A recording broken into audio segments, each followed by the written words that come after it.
반갑습니다. 오늘 8월 29일 다섯 번째 주일 끝주일이죠.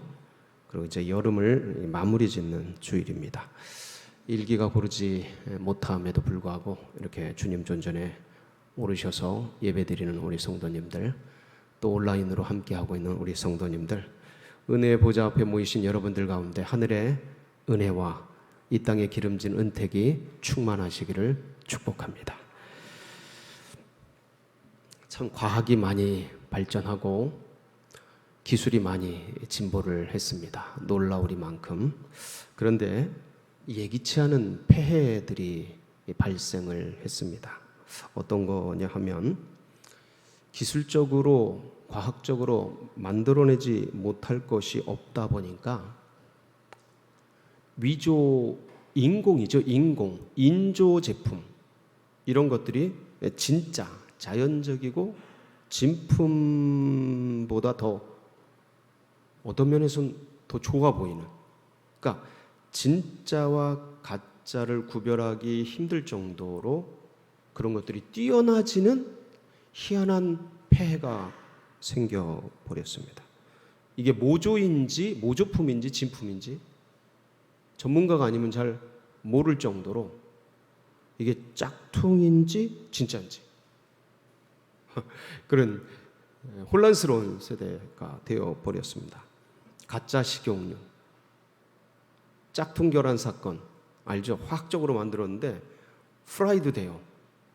네, 닭이 난 게 아니고 화학적으로 만들었는데 모조 치즈, 이런 것들, 수없이 많은 모조품들, 가짜들이 사회를 혼란시키고 백성들, 우리 국민들의 마음을 어렵게 하고 있습니다. 그런데 이제 이런 제품을 넘어서 음성까지 모조로 만들어내요. 자녀의 음성을 카피해서 뭐를 합니까? 보이스피싱. 저희 사모도 당했어요. 똑같아요. 그러니까 보이스피싱, 여러분 한두 번은 다 겪으셨을 텐데 카톡이나 문자 피싱, 상황과 어떤 그런 게 너무 똑같고 유사하고 진짜 같아요. 그것뿐이 아니죠. 이제 확장해 보면 그럴듯한데 가짜 이론들, 진짜같이 조직적인데 가짜인 논리들 굉장히 많습니다. 악마의 편집이라고 하죠. 그것만 똑똑똑똑 편집해서 진짜 그게 아닌데 이제 그렇게 만드는 인지 조작 같은 거, 이런 것들 굉장히 많이 이제 짜집기. 근데 이게 이제 이런 계통뿐만 아니라 한 인생과 사회를 좀먹는 사이비 사상 같은 거, 가짜인데 진짜 같이 보이는 거예요. 유사한 거예요. 이런 것들이 막 나오고, 이단이 판을 치는 이제 종교계 이단들이 진짜 행세를 하고, 어둠의 영들이 기승을 부리고 있는 영계, 그러니까 현실뿐만 아니라 신앙과 영계마저도 혼탁해진 거예요. 이러다 보니까 여러분, 홍수 때 사람들이 뭘 찾습니까? 생수를 찾아요. 물이 그렇게 많은데 홍수 때 생수를 찾는 거예요. 먹을 물을 찾는 거예요. 똑같아요. 너무 많은 가짜들, 짝퉁들, 모조들, 이런 것이 있다 보니까 사람들이 본능적으로 진짜를 찾는 거예요. 진짜 배기, 진정성 있는 거, 리얼리티, 이런 거에 사람들이 아주 갈급해 있어요. 그러다 보니까 무슨 쇼 프로그램, 오디션 프로를 보더라도 너무너무 노래를 잘하는데 평가자는 뭐 하라 그러는 거야. 그 너무너무 노래를 잘하는 그 청년 보고 영혼을 담으라는 거예요. 영혼, 진정성을 담으라는 거예요. 저희들이 보기엔 너무 잘하는데, 리얼리티, 찐을 담으라는 거예요. 찐. 이런 시대에 우리가 살아가고 있습니다. 그래서 이러다 보니까 그런 게 그리워지는 거죠. 진정한 신앙인, 진정한 믿음, 진실된 그분. 제가 오늘 이 자리에서 진정한 헌신자 한 분을 소개하려고 이 자리에 섰습니다. 가려져 있어요. 은밀하기 때문에, 드러나질 않았기 때문에. 지난번 8월 15일 날, 그때 광복절 76주년 때죠. 하나님 마음에 합한 나라라는 제목을 가지고 말씀을 전하면서 다윗에 대한 얘기를 나누었습니다. 그 다윗이 예배자였다. 참된 예배자에 대해서 이제 설명을 드리면서 다윗이 그 언약궤 운반 과정 가운데 드렸던 예배를 설명을 했습니다. 그러니까 여기서 나오는 거예요. 이 맥락에서 나오는 헌신자입니다. 기럇 여아림에 오랜 세월, 약 70년 이상 동안 방치되어 있었죠. 언약궤가. 그런데 이 언약궤를 다윗이 이제 운반을 합니다. 근데 거기서 불상사가 발생을 해요. 어떤 불상사였습니까? 사람이 죽는 사망 사건이 발생을 합니다. 그래서 어떤 행사 중에 사망 사건이 발생하면 중단이 되죠. 그래서 언약궤 운반이 중단되게 됩니다. 이때 이 언약궤는 잘 알려지지 않은 오벳 에돔이라는 사람 집으로 운반됩니다. 그러고 나서 한 3개월여가 지나가요. 근데 언약궤가 있던 오벳 에돔의 집에 하나님께서 복을 내리셨다는 그런 소문이 바닥에 이제 퍼지게 됩니다. 다윗이 이젠 괜찮은가 보다. 그리고 그 언약궤를 다윗성으로 운반을 해오죠. 너무 기뻐가지고 그 예배드리던 옷이 해지도 찢어지도록 춤추고 벗겨지도록 찬양하던 그런 모습을 우리가 그때 함께 나눴던 것을 기억을 하실 겁니다. 하나님이 오벳에돔의 집에 복을 내리셨는데 왜 내리셨느냐? 분명히 하나님의 축복은 그냥 내려지지 않습니다. 그러니까 축복받을 행동이라 그러는데 축복받을 짓이라 그러죠. 축복받을 행동을 할 때 축복이 임하는 거거든요. 그러니까 분명히 말씀은 기록이 안 돼 있는데 하나님이 그냥 복을 내리시지 않고 오벳에돔이 하나님 앞에 헌신했기 때문에 그에 응당한 복을 내리신 것이죠. 어떤 헌신이었냐? 오벳에돔이 한 헌신은 뭐냐라는 거예요. 그게 가려져 있어요. 많은 것을 얘기할 수 있겠지요. 그런데 제가 이 자리에서 오늘은 두 가지를 말씀을 드리려고 그래요. 오벳에돔의 헌신이 뭔 헌신인가? 첫 번째는 전 이게 굉장히 중요한 헌신이라고 생각하는데 지도자의 허물을 덮어주는 헌신이었다라는 거예요. 여러분, 이 말씀은 역사적 배경과 이런 것들을 좀 이게 염두에 둬야 들리는 말씀이에요. 지도자의 허물을 덮어주는 헌신? 뭐냐면 이 언약궤의 운반은 다윗 왕이 다윗 왕국을 건설하는 데 있어서 정통성과 근간을 수립하는 굉장히 중요한 행사였어요. 아주 핵심적인 행사였어요.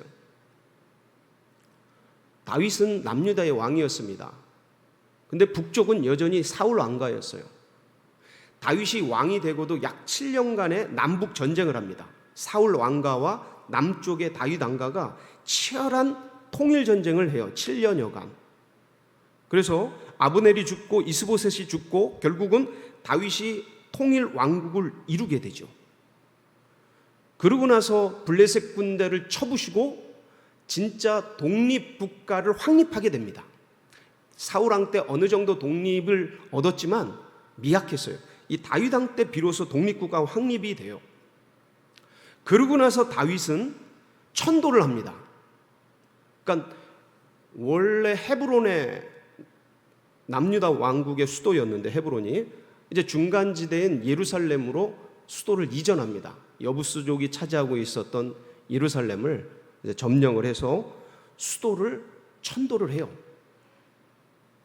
그러니까 자 보세요. 요때가 이제 다윗 통일 왕국이 확립이 되면서 막 출발하는 지점인데, 겉으로는 남북이 통일이 돼서 물리적으로는 통일이 됐는데 정서적으로, 심리적으로, 감정적으로 이게 여전히 혼란스러운 상태였습니다. 왕국의 초기니까. 그리고 주변의 국가들도 호시탐탐 블레셋도 그렇고 이 초기에 없애버려야지 하는 이런 것들이 있는 거예요. 다윗 왕국을 어떻게든 초기에 없애버려야지, 이런 주변국들의 그 노림수들이 있었던 것이죠. 그리고 수도를 옮겨버렸잖아요, 갑자기. 여러분, 수도 한번 옮기는 게 쉬운 일이 아니지 않습니까? 우리도 저 세종시에 행정수도를 마련을 했지만, 그때 이 서울에 있는 수도가 세종으로 내려간다 하면서 국민적 그 분열이 어마어마했지 않습니까? 쉬운 일이 아닙니다, 수도를 이전하는 게. 근데 헤브론에서 예루살렘으로, 북쪽 수도도 있었겠죠. 근데 예루살렘으로 갑자기 천도를 한 거예요. 그러니까 이 혼란한 것들을 빨리 안착시키고 정착시키고 정리해야 되는 과제가 다윗 왕에게 있었던 거예요. 이 문제를 어떻게 할까? 다윗이 하나님 앞에서 얼마나 고민을 했겠습니까? 남북에 갈라진 민심을 어떻게 통일을 시킬까? 주변국에 간섭받지 않는 강력한 나라를 어떻게 건설할 것인가? 어떻게 이전한 이 수도가, 이 예루살렘이 어떻게 안착되고 안정되도록 할 것인가? 어떻게 해야 되는가? 지도자로서, 왕으로서, 담당자로서 나는 무엇을 해야 되는가? 고민하고 기도하면서 하나님께 받은 마음이 뭐예요? 언약궤 안치. 굉장히 중요한 거예요. 이게 신의 한 수인 거예요. 신의 한 수. 예배 드리려면 이 언약궤를 다윗성에 안치하면 북쪽이든 남쪽이든 예배 드리려면 전부 이쪽으로 와야죠. 언약궤가 있는 것이 지성소고 그게 성막이고 성전이고 하니까 언약궤가 있는 것이. 그러니까 신앙으로 어찌됐든 사람들이 오고 가면서 하나가 될 것이고, 그리고 다윗성에 안치하면 이 예루살렘 성의 수도로 이전한 이곳이 얼마나 왕권과 신권이 다 한꺼번에 모여있는 그런 곳이 되겠습니까? 안정이 되겠죠. 그러면서 국민들이 하나가 되고 신앙적으로 통일이 되면서 국권이 안정적으로 정착하고 주변국들에게 영향을 미치는 강력한 나라가 되지 않겠습니까? 기가 막힌 아이디어 아닙니까? 진짜 그야말로 이거다 할 수 있는 기가 막힌 한 수를 둔 거예요. 역시 기도하는 사람이에요, 다윗은. 하나님 앞에 정말 주님의 뜻을 묻는 사람임에 틀림없어요. 다윗이 꿈꾼 건 뭐냐면, 내가 비록 왕이지만 나는 진짜 왕이 아니고 진짜 왕은 누구시다? 하나님이시다. 신정국가, 하나님이 통치하시는, 하나님이 다스리는 그 신정국가를 꿈꾼 사람이 다윗이에요. 자신이 왕이면서도 난 진짜 왕이 아니다. 그 신정국가의 진짜 상징적인 모습이 법궤, 언약궤. 예? 이 궤가 다윗성에 안치되고 거기에 묻고 듣고 하는 그러한 것을 꿈꿨던 거예요. 그러니까 준비를 얼마나 많이 했겠어요, 여러분. 예? 이야, 하나님이 기가 막힌 마음을 주시다니. 그래, 기럇 여아림에 방치된 듯이 버려져 있는 이 법궤, 언약궤를 옮겨오는 거야. 그래서 모든 것들이 정리되고 통일되고 그렇게 문제들이 해결될 수 있는 이 방법이 있었구나. 주님 감사합니다. 얼마나 개인적으로 기도하면서 기뻐했겠고, 얼마나 그래, 이러면 모든 것이 다 해결되죠. 그러니까 다윗은 이걸 하기 위해서 에너지를 엄청나게 씁니다. 국가적인 행정력, 국가적인 재정, 국가적인 행사로 이 언약궤 안치식을 그렇게 만들어 갑니다. 그래서요, 성경을 쭉 보면요, 역대상하고 사무엘 하를 보면 정군 지휘관 회의를 소집해요. 천부장, 백부장 전부 지도자들을 전부 모아서 함께 의논합니다. 자신의 계획을.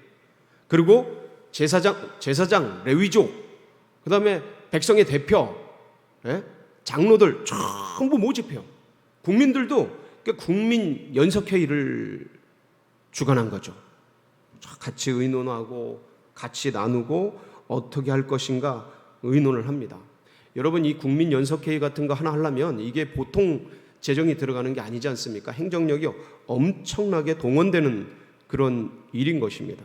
그러고 나서 의견을 수립하고 백성들 모두가 와, 좋습니다. 예스를 해요. 다들 기뻐합니다. 그거 좋은 생각이시라고. 그러니까 그런 아이디어를 낸 다윗은 얼마나 기뻤겠습니까?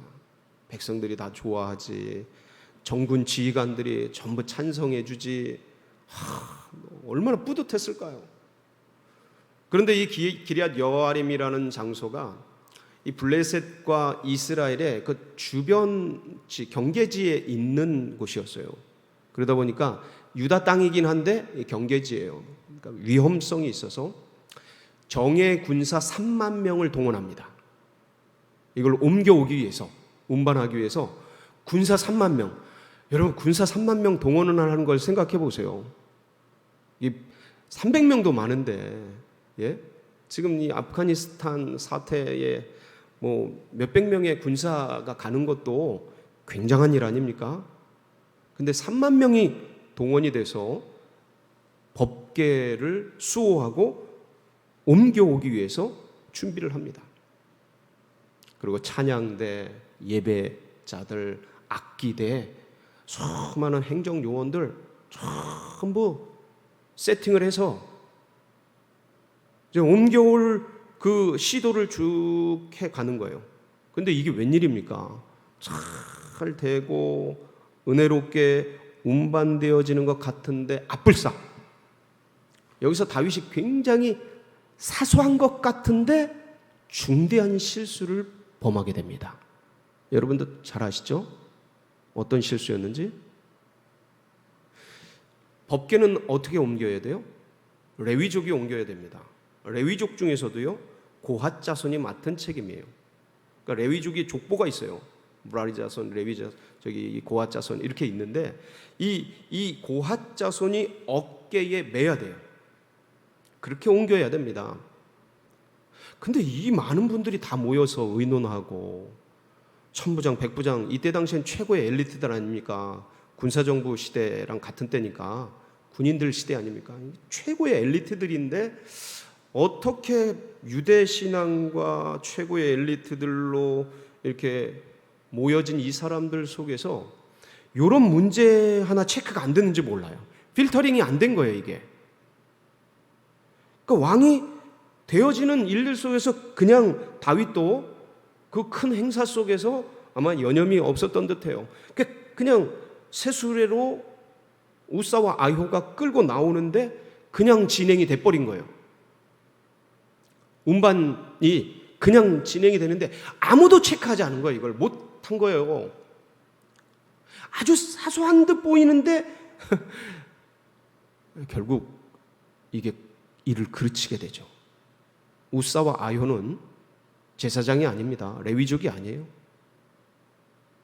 이들이 새수레에 몰아서 운반을 하게 되는데 나곤의 타작마당이라는 중간 지점 한 5km 정도 옮겨진 것 같아요. 제가 이렇게 지리를 살펴보니까 이 기럇 여아림에서 한 예루살렘까지 15km 정도 되는데 5km 정도 옮겨진 듯한데 이 나곤의 타작마당에서 불상사가 일어납니다. 소들이 날뛰는 거예요. 무슨 일인지는 몰라요.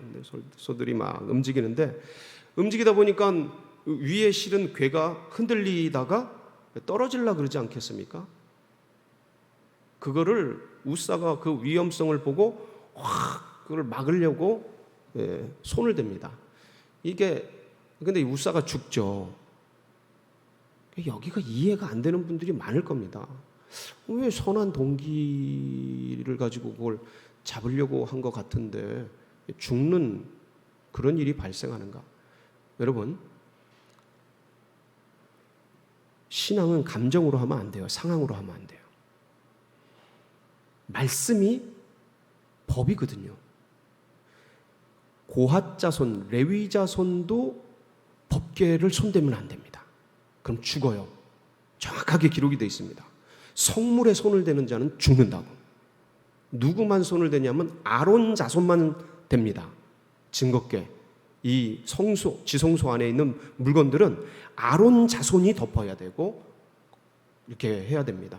다른 레위족이 건들면 죽어요. 근데 이 일반인이 그거를 이제 건드려 버렸으니 이제 그런 사태가 발생을 한 건데, 자, 일단 이런 사태 속에서 우사가 죽게 되었습니다. 여러분, 사망 사건이 일어나면 어떻게 되는 거예요? 참 이게 다 문제가 그냥 아주 그냥 엄청난 기대와 기쁨과 놀라운 축제 속에 진행되던 것들이 갑자기 삽시간에 창백해져. 진짜 해맑은 하늘이 갑자기 폭풍이 끼어버린 것처럼 싸해지는 거예요. 다윗은 직감적으로 아는 거예요. 아, 하나님이 원치 않으시는구나. 망했다. 속으로 그런 생각 안 들겠어요? 이 국가적인 행사인데 본인이 주도하고 있는데 그 찬란함 속에 쫙 옮겨가고 기가 막힌 연출 속에서 움직여가고 있는데 이게 이제 사망 사건이 생기고 법궤가 널브러지고, 아마 이 법궤가 이게 우사를 이렇게 찍은 것 같아요. 눌린 것 같아요. 그러니까 이런 사태 속에서 다윗이 분노합니다. 화가 많이 나요. 이게 어떤 행사인데, 이게 어떤 일인데 이런 일이 생기는가. 분노해요. 그러면서 하나님 앞에 두려워 떱니다. 하나님이 원치 않으시는구나. 어떻게 해야 될까? 예? 그래서 포기해요. 운반을 포기합니다. 자, 여러분, 행사는 결과거든요. 행사는 결과의 평가거든요. 이게 결국 이 모든 책임은 누구에게로 귀속됩니까? 지도자에게로 돌아갑니다. 이게 실수가 돼서 그런 일이 생겼던, 사고가 생겨서 그랬던 이 모든 어떤 행사의 모든 책임의 귀속은 지도자에게 돌아가는 거예요. 왕이지만, 예? 이 거대한 엄청난 재정이 들어가고 엄청난 국가적, 예? 예산이 들어가고 인력이 들어간 거대한 행사가 물거품이 돼버렸으니 이 모든 비용과 책임과 평가에서 다윗 왕이 자유로울 수가 없습니다. 마음에 얼마나 찔렸겠습니까? 얼마나 힘들었겠어요?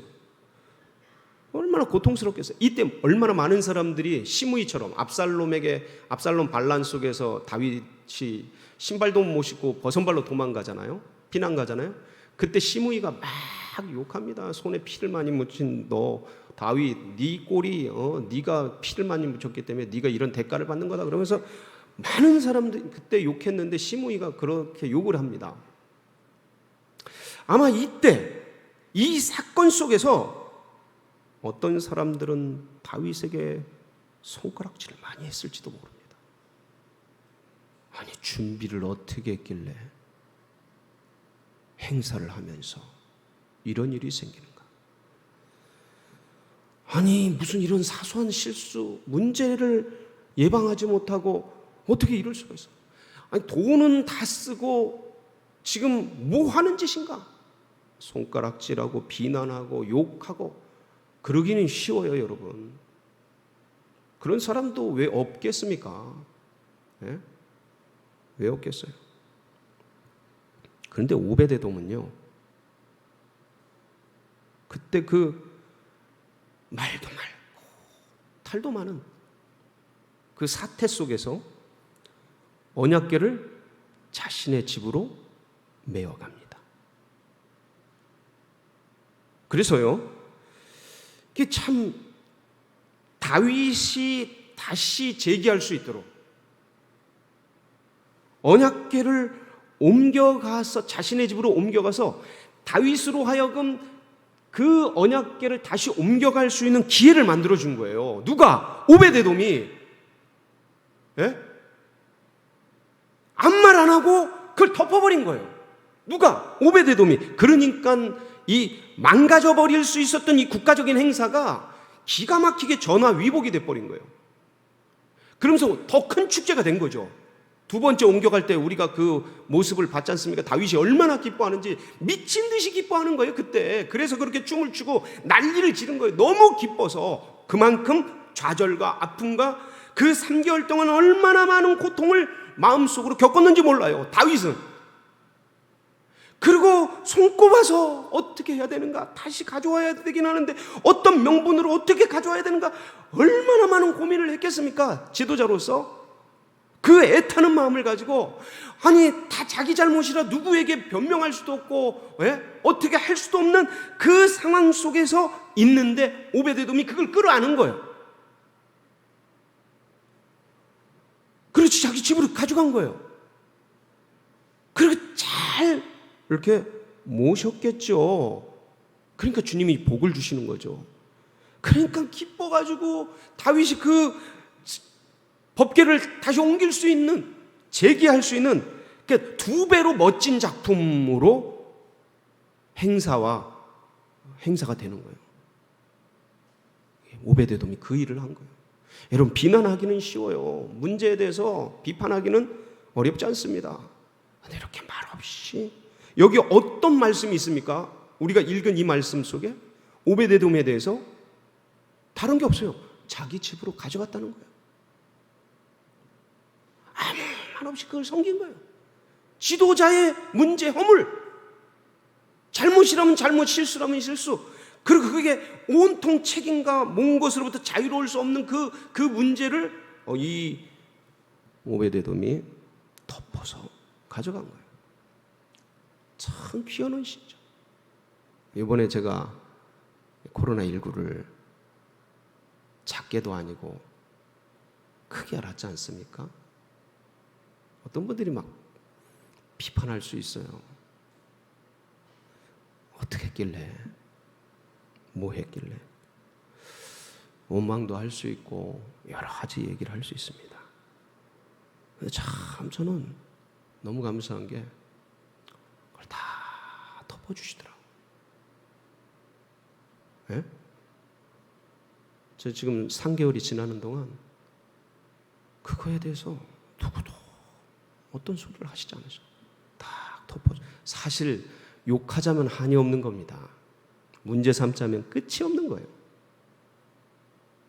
너무 감사하더라고요. 아마 다윗은 오베데돔에게 엄청 감사했어요. 다 덮어주고, 덮어주는 것 정도가 아니고 후원해주고 도와주고 섬겨주고. 다윗 마음이, 야, 그 오베데돔을 다윗이 얼마나 축복했을까. 뒤에 나옵니다. 뒤에 나와요. 그 헌신하고 은밀히 섬겨주고 도와준 그 손길들을 얼마나 축복기도 해주고 얼마나 그랬을까. 이렇게 지도자의 허물을 덮는 헌신이었다. 제일 중요한 거예요. 두 번째는 뭐냐면 목숨을 건 헌신이었습니다. 여러분, 왜 그런 거 아니? 행사 중에요, 사망사건이 발생하면 그 행사는 대부분 물거품됩니다. 예, 그건 거의 확실합니다. 뭐 에어쇼를 하는데 비행기가 떨어져서 비행사가 죽었다. 그 에어쇼는 그냥 망하는 거예요. 뭐 콘서트를 열었는데 거기에 뭐 눌려서 사망사건이 발생, 그 콘서트는 망한 거예요. 예, 그렇게 됩니다. 그런데 결국 사망사건이 일어난 그 현장에서 이걸 어떻게든 단도리를 해야 될 거 아닙니까? 정리를 해야 될 거 아니에요? 매듭을 지어야 될 거 아니에요? 아무도 건들지 않는 거예요. 누구도 그거를 어떻게 하려고 하지 않는 거예요. 왜냐하면 건드는 순간 엮이니까. 자칫 잘못하면 그게 다 자기 잘못이 되고 덤탱이 쓰니까. 네. 전문 용어 나왔네요. 덤탱이. 네? 네. 자기가 다 자기 문제가 돼버리니까 누구도 건들려 하지 않는 거예요. 이게 일종의 님비 현상 같은 거죠. 예. 아유, 쓰레기 폐기물 소각장 이런 거 안 돼, 안 돼. 이런 거랑 똑같은 거예요. 예. 그냥 우리가 이해하기 쉽게 설명을 드리자면 그런 어떤 심리가 작동되는 거예요. 여러분, 신앙적으로 언약궤를 보자면 이건 하나님의 임재 자체인 굉장히 거룩하고 존귀한 아름다운 어떻게 형용할 수 없는 그런 신비롭고 귀한 그런 상자이죠. 궤란 말이에요. 예? 그러나 이 당시 이것은요, 이 법궤는 보관하는 자, 가져가는 사람의 입장에서 보면 시한폭탄이에요. 시한폭탄. 까닭하면 죽는 거예요. 이 법궤의 역사적 과정을 보면 여러분, 이 법궤가 맨 처음에는 블레셋으로 가지 않습니까? 예, 아스도스로 갔다가 가드로 갔다 에그론으로 이제 가게 되는데, 가는 데마다 뭐 다곤 신상 모가지가 부러지고 거기 독종이 퍼지고, 가는 데마다 전염병이 돌고, 거기 그러니까 지금으로 말하면 바이러스가 돌고, 예, 뭐 그런 거예요. 이런 상태이다 보니까 벳세메스로 나중에 암소가 이제 끌고 가는데, 그 벳세메스에 갔을 때 신기하니까 벳세메스 사람들이 그 법궤를 보게 됩니다. 그래서 5만 70명이 죽어요. 가로치고 5만인데, 하여간 성경에 그대로 돼 있어요. 5만하고 가로치고 70명. 5만 70명이 죽어요. 다 죽은 거죠. 전염병이 돈 거죠. 이토록 겁나는 거예요. 이 법궤가 존귀하고 아름다운데, 이 죄 많은 인생이 보기에는 이거는 거의, 예, 죽음의 폭탄 같은 거예요. 당장 다윗 성군 아닙니까? 다윗이. 이 다윗도 존귀한 성군 다윗도, 하나님이 같이 하는 사람 다윗도 옮겨가다가 이런 사건이 생기고, 우사가 당장 죽어버렸지 않습니까? 이런데 이걸 누가 건드려요? 예? 이건 님비를 넘어서, 예, 이건 진짜 폭탄 그 자체인 거예요. 그러니까 아무도 건들지 않는 뜨거운 감자였습니다. 이스라엘 백성들은 이 역사적인 것들을 또 어느 정도 더 잘 아니까 더 아는 사람들이 더하다고 아무도 건들지 않았어요. 그런데 알려지지 않은 한 사람이 그 언약궤를 향해 마음이 움직이는 거예요. 그 누굽니까? 오베데돔. 여러분, 말씀을 보면 오베데돔은 어디 사람이에요? 가드 사람 오베데돔이에요. 헷 사람 우리아처럼, 헷 사람은 히타이트족이에요. 가드 사람 오베데돔은, 이 가드는 블레셋 족속입니다. 가드는 아주 다윗이 초기에, 예? 피난 초기에 가드로 망명했다가 가드왕 아하스에게 미친 척하면서 아주 위기 속에서 살아나온 그런 추억이 별로 좋지 않은 곳이에요. 골리앗이 다 가드 사람입니다. 그러니까 이 철천지 원수예요. 이스라엘에겐 철천지 원수라면 이 블레셋인 가드 사람에게도 철천지 원수입니다. 이스라엘은, 다윗은. 근데 이 가드 사람 오베데돔이 어떠한 연유에서 이스라엘에 정착했는지는 아무도 몰라요. 그 조상 속에서 누가 내려왔는지, 아니면 본인 당대에 이 오베데돔이 이렇게 이스라엘에 와서 정착을 했는지 아무도 몰라요. 알려지지 않았습니다. 근데 분명한 것은 이 가드 사람 오베데돔이 가드에 살다 이스라엘로 들어온 거예요. 이스라엘로 들어와서 여기서 유대 신앙, 여호와 신앙을 알게 된 거죠. 그리고 다윗의 통치 속에서 살게 된 겁니다. 그리고 이런 일을 겪은 거예요. 이런 속에서 이방인인, 족속도 달라요, 여러분. 어떻게 이 이방인, 족속도 다른, 유대인도 아닌, 제사장도 아니고 레위인도 아닌 이 가드 사람 오베데돔이 여호와의 궤를 향한 마음이 생겼는지 움직이면서 그걸 자기 집으로 가져간 거예요. 제사장도 아닌데. 목숨 건 헌신이라니까요, 이게. 와, 그 그게 본인뿐만 아니라 여러분 가족 전부가 위험하지 않습니까? 어떻게 될지 모르니까. 이게 가족뿐만이 아니지 않습니까? 이때 당시는 전부 집성촌 분위기인 부족국가, 시족국가 이런 때인데 그 마을 전체가 더 어려워질 수 있는 상황 아닙니까? 아스돗이다 어디다 이거 다 망하는 그런 것이었는데 언약궤가 그 겁나는 건데 이분이 그런 거 생각 안 하는 거예요. 자기 집으로 가져갔어요. 그리고 지극정성으로 섬겼어요. 그걸 어떻게 합니까? 지극정성으로 법궤를 섬겼는지 어떻게 합니까? 하나님이 복을 내리셨다. 하나님의 복을 내리셨다. 이렇게 오베데돔이 하나님께 큰 축복을 받습니다. 오늘 말씀이 11절 말씀이 그 말씀이잖아요. 여호와의 궤가 가드 사람 오베데돔의 집에 석 달을 있었는데 여호와께서 오베데돔과 그의 온 집에 복을 주시니라.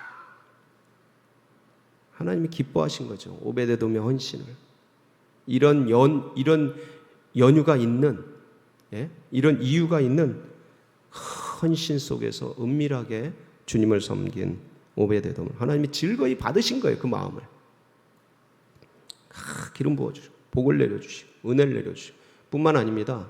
하나님께서 다윗을 통해서 나중에 다윗이요 이 통일 왕국의 근간을 놓는 엄청난 역사적 행사고 그런 사건인데 이게 망해버릴 수 있었고 그래서 정통성과 뿌리 자체가 흔들릴 수 있는 위기였는데 오베데돔의 헌신 속에서 다시 정립이 되지 않습니까? 다윗은 얼마나 기뻤겠어요. 지도자로서 왕으로서 얼마나 감사했겠습니까?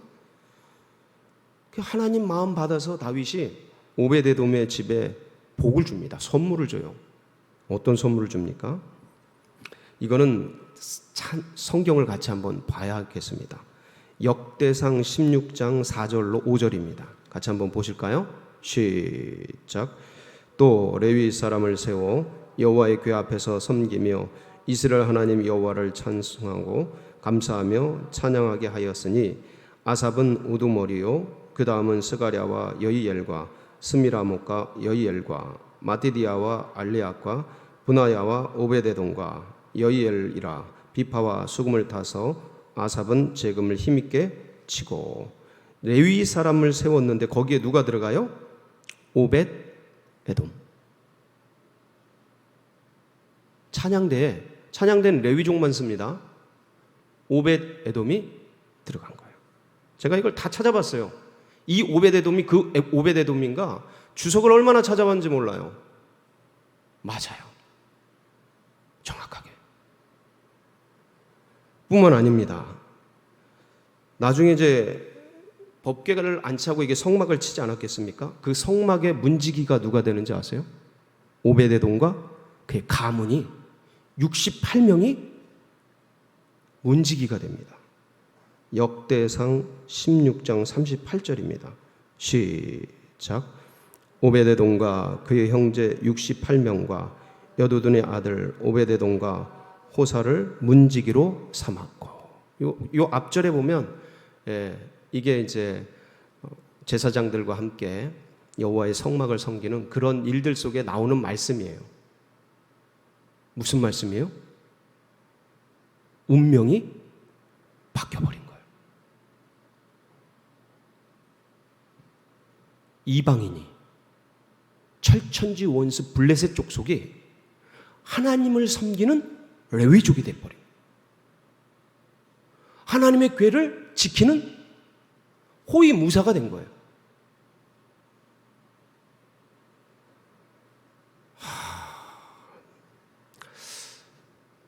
코로나19가 되니까 진짜가 나타나기 시작해요. 주님이 얼마나 진정한 헌신, 진정한 예배자를 찾고 계실까? 이 오베데돔의 헌신, 저는 이 시대 속에서 우리가 주님께 드리는 이 연약한 한국교회, 부족한 우리들, 그것을 향해 말없이 헌신하고 돕고 세우는 그 오베데돔, 여기 있는 모든 분들이 되시기를 주의 이름으로 축원합니다. 같이 기도하시겠습니다.